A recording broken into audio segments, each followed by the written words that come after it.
discuter de l'importance de cette déclaration qui a été prise par la CIJ.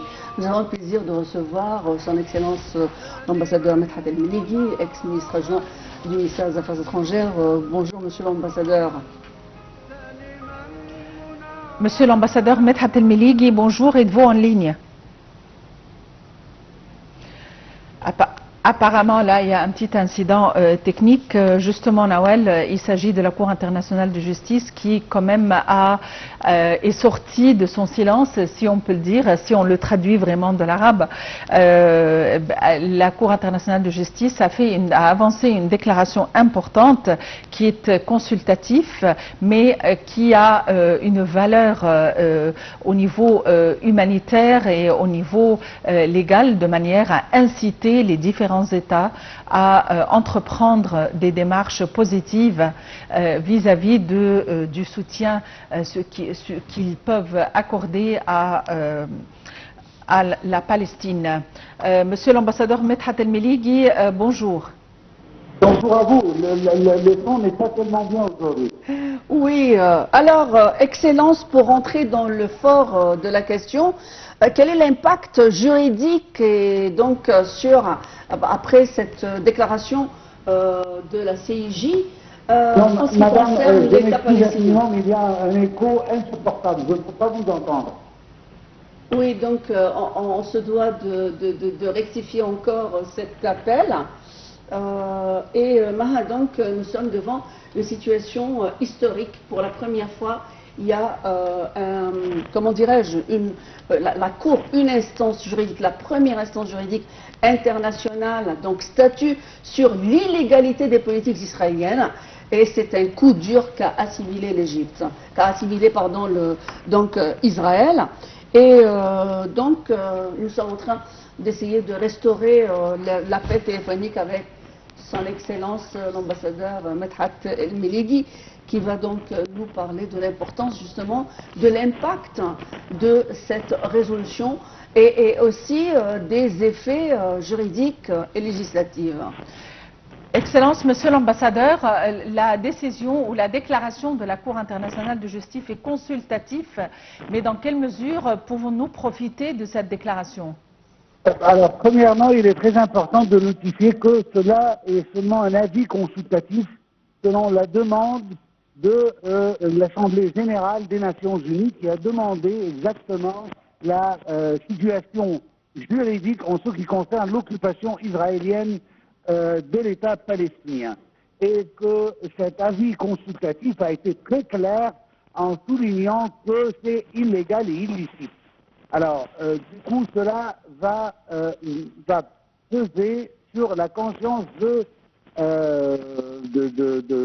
la communauté internationale en ce qui concerne l'aide de l'État hébreu à continuer ses agressions sur le peuple palestinien. Mais cela dit, il est très important de dire quelques points ici très clairs, d'une manière très claire. Premièrement, à mon avis, je trouve que les États qui soutiennent inconditionnellement l'État israélien, tels que les États-Unis et les pays occidentaux de l'Union européenne, n'ont vraiment pas besoin de cet avis consultatif. On ne peut pas couvrir que ce qui se passe était légal de tout point de vue et sans l'avis consultatif de la Cour internationale de justice. La situation était claire qu'il y a un génocide qui est en train de prendre place devant nos yeux sur le peuple palestinien. Mais il y a des intérêts politiques qui empêchent les dirigeants et les chefs d'État et les gouvernements occidentaux de prendre des mesures concernant Israël. Et c'est ça le vrai problème.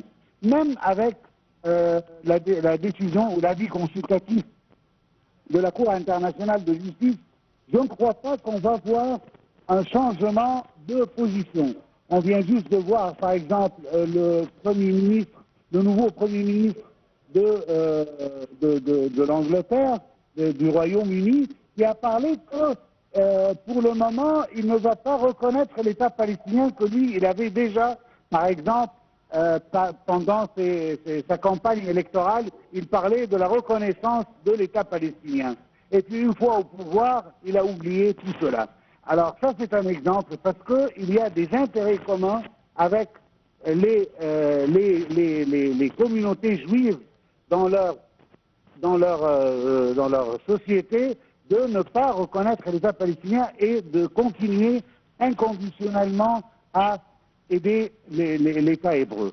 Cela dit, est-ce qu'on peut se poser les questions? Est-ce qu'à aucun moment, depuis le 7 octobre, il y a eu un arrêt des exportations d'armes occidentaux à l'État hébreu?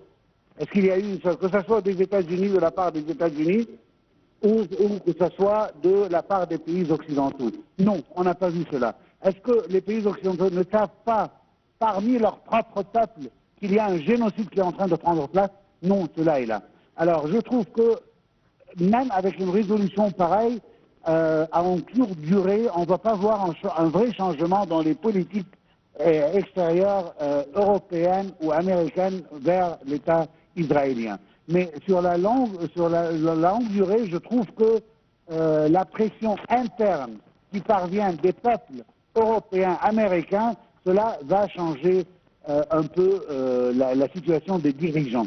Mais n'oublions pas qu'il y a toujours une influence israélienne sur les preneurs de décisions européens et occidentaux. Alors, et c'est là le vrai problème. Les décisions ne sont pas prises pour l'intérêt de leur propre peuple et la demande de l'opinion publique de ces peuples-là, mais plutôt des intérêts électoraux des communautés juives dans ces pays. Et on va voir ça bientôt avec les élections américaines qui seront très claires, qui continuent. D'ailleurs, à ce moment-là, le Premier ministre israélien Benjamin Netanyahu est invité pour la 4e fois et la première du monde à être invité 4 fois à parler avec le Parlement ou le Congrès américain devant tout le monde. Lui qui est accusé de commettre un génocide, lui qui est accusé de perpétrer un crime de guerre, et il est invité malgré tout cela pour adresser un discours au peuple américain à travers ses représentants au Congrès et au Sénat.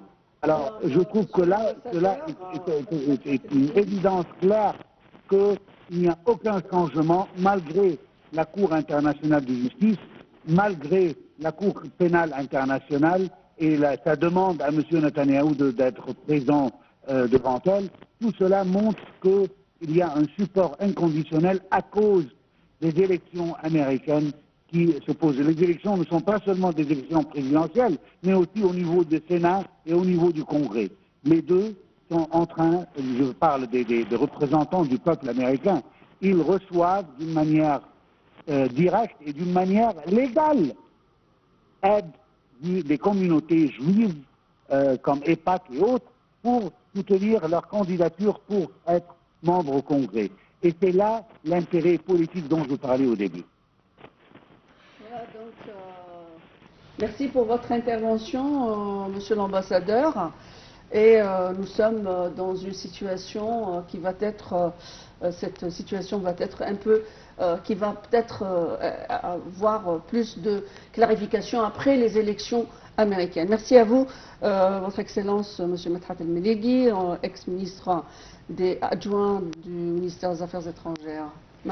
Effectivement, évidemment, les pourparlers doivent se poursuivre. Les efforts déployés par l'Égypte dans une tentative de parvenir à une issue à la crise sont en cours et d'autres partisans qui se rassemblent de plus en plus et qui ont une meilleure compréhension de la situation à l'encontre de toutes les tergiversations israéliennes et de toutes les allégations israéliennes qui étaient divulguées. Avant de clôturer, Nawal, on ne peut pas ne pas penser aux Jeux Olympiques, étant donné que le sport n'est pas tellement loin de la politique. Nelson Mandela a procédé à la réconciliation nationale grâce au rugby. Alors donc, les Jeux Olympiques, Nawal, c'est ton point fort. Non, les Jeux Olympiques aujourd'hui, c'est de la politique.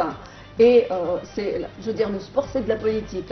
Alors, l'Égypte va être représentée par 166 membre, qui est la plus grande délégation arabe qui va représenter donc les couleurs de l'Égypte et du monde arabe au sein de ces JO qui vont démarrer, qui vont démarrer actuellement, pas officiellement, mais à partir d'aujourd'hui avec le match Égypte-République dominicaine aujourd'hui dans l'équipe de football olympique égyptienne. On lui souhaite on n'a pas tellement de temps, mais on lui souhaite beaucoup de chance pour aujourd'hui. Alors, bonne chance à toutes les équipes, bonne chance à l'équipe égyptienne notamment.